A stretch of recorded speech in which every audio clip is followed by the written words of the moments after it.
খুঁজতে গেলেন, ব্রহ্মাজি কিলো সব বাছুরগুলোকে নিজের মায়ায় সবাইকে নিয়ে সুমেরু পর্বতের গুহায় রেখে দিয়েছে। শ্রীকৃষ্ণ করছেন, আবার বাছুরগুলো দেখাই যাচ্ছে না। ওখানে যদি কোনো লোককে দেখা যায়, আপনি আমাদের বাছুর দেখে দেবেন, আমরা দেখি না। अन्य लोग एखे बासुर देवे ना देखिए ब्रह्मा जी ने हे भगवान भगवान तो सर्वंतरी जाने उन्हें तो सब जाने एक छेलेटा जाने ना कि आमी सब बाचुर के एखान থেকে উঠিয়ে সুমেরু পর্বত গুহায় রেখে দিয়ে ভগবান হচ্ছে।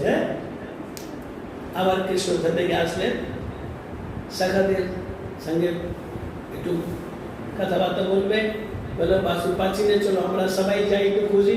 ওই ওখানে আসলেন, কেউ সখাই নেই। উনি একটু ঘুরে ঘুরে যাও, বাইরে কোনো লোকের সাথে দেখা যায়, এখানে আমার বন্ধুরা বসেছিল দেখে যাবে, আমরা দেখি হতাশ। ব্রহ্মাজি দেখে হতাশ, তার বন্ধুও নাই, সাথে গোয়ালবালও নাই, বাছুরগুলো নাই। ব্রহ্মাজি বলে খুঁজতে থাকো, আমি তো যাই। যখন ব্রহ্মাজি চলে গেলেন, শ্রীকৃষ্ণ হাসতে আরম্ভ করলেন, আমাকে পরীক্ষা নিচ্ছে ব্রহ্মা। তখন ভগবান কৃষ্ণ কি করলেন, যত বাছুর ছিল নিজের শরীর থেকে অত বাছুর প্রকট করে দিলেন, যত গোয়ালবাল ছিল তো গোয়ালবাল প্রকট করে দিলেন। সেম উনার ড্রেস, উনার কদ কাটি, উনার চেহারাটা আর উনার যে যাদাস্ত সব কিছু নিতন। উনার ভিতরে যদি এক জায়গায় না থাকে তো মাকে চিনবে না, বাবাকে চিনবে না, সকালে কি বলে গেছে মাকেও তো জানবে না। সব কেউ বুঝতে পারলো না তার ছেলে চেঞ্জ হয়ে গেছে, কেউ গরু বুঝতে পারলো না তার বাছুর চেঞ্জ হয়ে গেছে। এরকম 1 বছর এরকম লীলা। আমাদের গুরু মহারাজ বলেন সব ব্রজবাসীদের ইচ্ছা ছিল কি নন্দ মহারাজ যেরকম গোপালের সেবা করেন, যশোদা মা যেরকম সেবা করেন, হ্যাঁ না, আমরাও যদি সেরকম পেতাম, আমার ছেলে যদি কৃষ্ণ তো কত ভালো হতো। গরুগুলা চিন্তা করতো, আমাদের যে দুধ হয় তার থেকে যে মিষ্টি হয় বা মাখন হয়, হ্যাঁ না, কোন হিসায় কত ভালো হতো। বাছুর হয়ে কৃষ্ণ যদি আমাদের দুধ খেতে।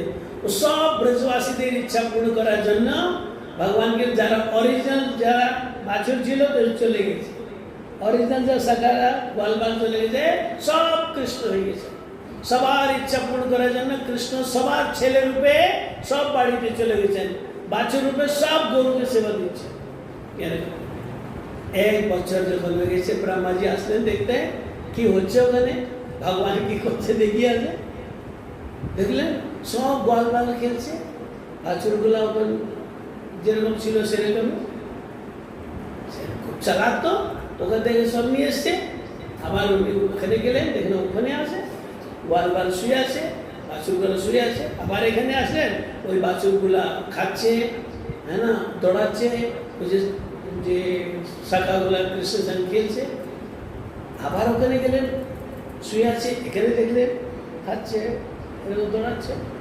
আবার মাঝখানে দাঁড়ালেন, 4 মুখ তো এদিকেও দেখছেন, ওই শাখা ওখানে খেলছে, এখানে শুয়ে আছে, ওই বাছুরগুলো এখানে আছে, এখানে খাওয়া।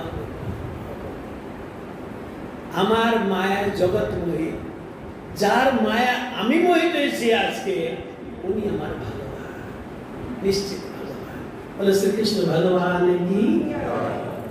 তারপরে দণ্ডবত প্রণাম করলেন, ব্রহ্মাজি দণ্ডবত প্রণাম করলেন।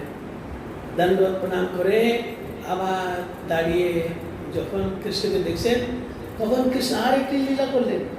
কি লীলা করলেন, যত বাছুরগুলো আছে সব চতুর্ভুজ নারায়ণ হয়ে গেছে।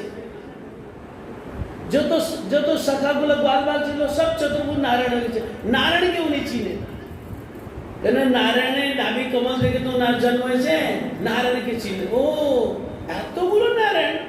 আবার উনি দেখছেন সব নারায়ণ কৃষ্ণে শরীরের ভিতরে যাচ্ছে, সব নারায়ণ।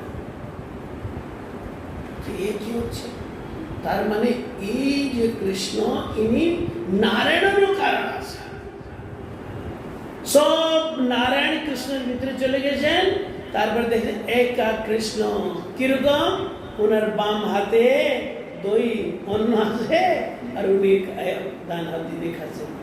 তখন আগে বলেছিলেন এ তো বৈদিক সভ্যতাও জানে না, তখন ওই স্তুতি করতে আরম্ভ করলেন, ভগবান আপনার হাতে যে দধি অন্ন তার দিব্যতা কি বলবো, আমি আপনার সৌন্দর্য কি বলবো। তখন স্তুতি করলেন ভগবানের স্তুতি। 40টি শ্লোক আছে স্তুতিতে, একটা শ্লোক বলে দেই। গুরু মহারাজ ওই শ্লোকটা বলতে, তত্তেনুকম্পাং সুসুবীক্ষমানো ভুঞ্জান এবাত্মকৃতম বিপাকম হৃদবাগ্বভূমি বিদদন নমস্তে জীবেत्यो मुक्तिपदे सदायवा। ब्रह्मा जी ये स्तुति করলেন 40টি শ্লোক, 31 শ্লোক বললাম। এই শ্লোকের ভাবার্থ হলো কে ভগবানের ডাইরেক্ট সেবা পাবে, ভগবানের ভক্তি কে পাবে, বলো ভগবানের ভক্তি। ভগবান উনি আমার পিতা মাতা, কৃষ্ণ মাতা কৃষ্ণ পিতা সবকিছু আমাদের, আর আমরা ওনার মেয়ে ছেলে। তো ভগবানের যে প্রপার্টির মালিক তো আমরাই তো। যেমন কোনো লোক একটা কার কিনলো, তার ছেলেকে যদি জিজ্ঞেস করা হয় এই কারটা কার, আমাদের, বলবে আমার বাবার কার, বলবে আমাদের কার। এটা বাড়ি কার, আমাদের বাড়ি না। তো সে তো বাড়ি করে নেই, তার বাবা করেছে, তার বাবার সম্পত্তি ছেলেরই সম্পত্তি, বাবার সম্পত্তি মেয়ের সম্পত্তি সব। এরকম কৃষ্ণের যে সম্পত্তি, ভক্তি রূপী সম্পত্তি, ও তো আমাদের সম্পত্তি। কিন্তু বলছেন সম্পত্তি কি সব ছেলে পায়, সব ছেলে পায়। যে দুষ্ট ছেলে, বাবা যদি লিখে দেয়, বাবা লিখে দেয় এই ছেলেটা আমার দুষ্ট, আমি একে নিজের চল অচল সব সম্পত্তি থেকে বাতিল করলাম, তখন ও পাবে? পাবে। যে অনুকূল ছেলে সে বাবার প্রপার্টি পাবে, প্রপার্টিতে হিস্সা পাবে। সেরকম যারা অনুকূল, কিরকম বুঝা যাবে অনুকূল কি নাই? বলে তত্তেনুকম্পা, যে সব সময় ভগবানের অনুকম্পাকে हरेक परिस्थिति, प्रत्येक परिस्थिति सुखेर परिस्थिति हो कि दुखेर परिस्थिति हो, खूब टाका आसे कि टाकार अभाव आसे, स्वस्थ जीवन आसे कि बीमार जीवन आसे, सब परिस्थिति भगवान कृपा जिंदगी में तत् कृपा अवलोकन गोसाई पाठ बोले एक गुण। द्वितीय भुंजान एवात्मकृतम विभागम, যত কষ্ট